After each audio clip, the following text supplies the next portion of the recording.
میں نے پہلے بھی آپ لوگوں سے ویڈیو شیئر کی تھی جس میں نے e commerce licence, online licence کے بارے میں بات کی تھی.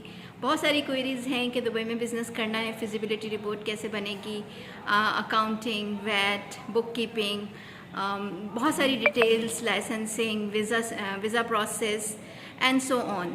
آپ کے جتنے بھی کوئریز ہیں you can just click on my link in bio and اپنی کوئری کے ساتھ مجھے میسیج کریے کہ ایگزیکٹلی آپ کے ساتھ کیا، آپ کے پاس کیا کوشچن ہے.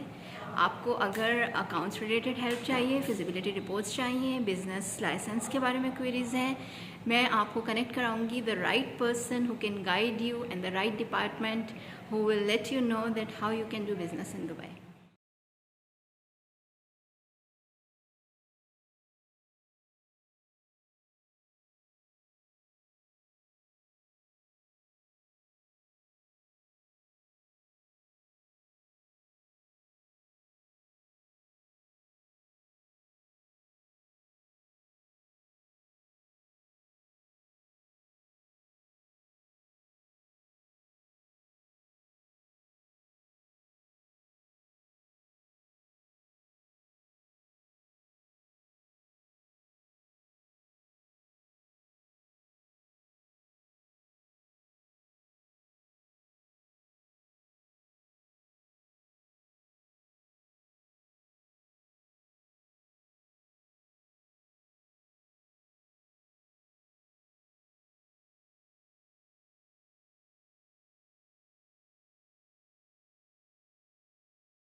فائنل کمنٹس میں ضرور چاہوں گی آپ کو کچھ کمنٹس پڑھ کے سنانا جو انتہائی دلچسپ ہیں، اور اس سے آپ کو اندازہ ہوگا کہ باقی کتاب کتنی دلچسپ ہوگی، اور یقیناً آپ کو اشتیاق ہوگا کہ آپ اس کو کہیں سے لے کر پڑھیں.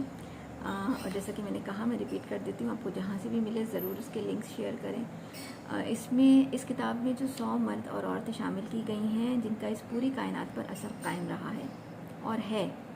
زیادہ تر وہ لوگ ہیں جو یورپ سے تعلق رکھتے ہیں، اور اگر جگہوں سے متعلق معلومات فراہم کی جائیں تو ان کا تذکرہ آگے آئے گا. یہاں پر یہ بات واضح ہو جاتی ہے کہ دنیاوی تہذیب پر زیادہ تر عکس اس میں انگلینڈ کا نظر آتا ہے، اور اس کے ساتھ ساتھ اسکاٹ لینڈ کے 5 لوگ شامل ہیں، اور اس کا دنیا کی آبادی میں بہت کم حصہ ہے. لیکن یہ بھی تعجب خیز ہے کہ وہ اس قدر ذہین اور حصولی ہے. ایک اور ٹیبل میں یہ بات بھی درج ہے کہ وہاں پر جو لسٹ ہے لوگوں کی، اس میں اس کے برخلاف دکھایا گیا ہے. 3 اور 6 صدی میں لوگوں نے ترقی کی اور اس کے بعد ایک لمبے عرصے تک خاموشی رہی. لیکن 15ویں صدی جیسے ہی شروع ہوئی تو حالات پھر پیدا ہوئے ترقی کے لیے، یا کم از کم تبدیلی واقع ہوئی، اور بعد میں آنے والی صدیوں میں بہت سے نام آئے جن کا بیش بہا کام ہے.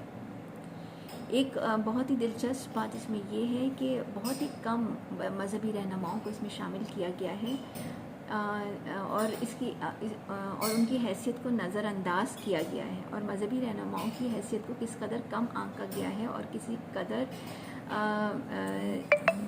کہیں کہیں اس کو بڑھا چڑھا کر بیان کیا گیا. لیکن عمومی طور پر مذہبی رہنماؤں کو بہت کم اس میں شامل کیا گیا.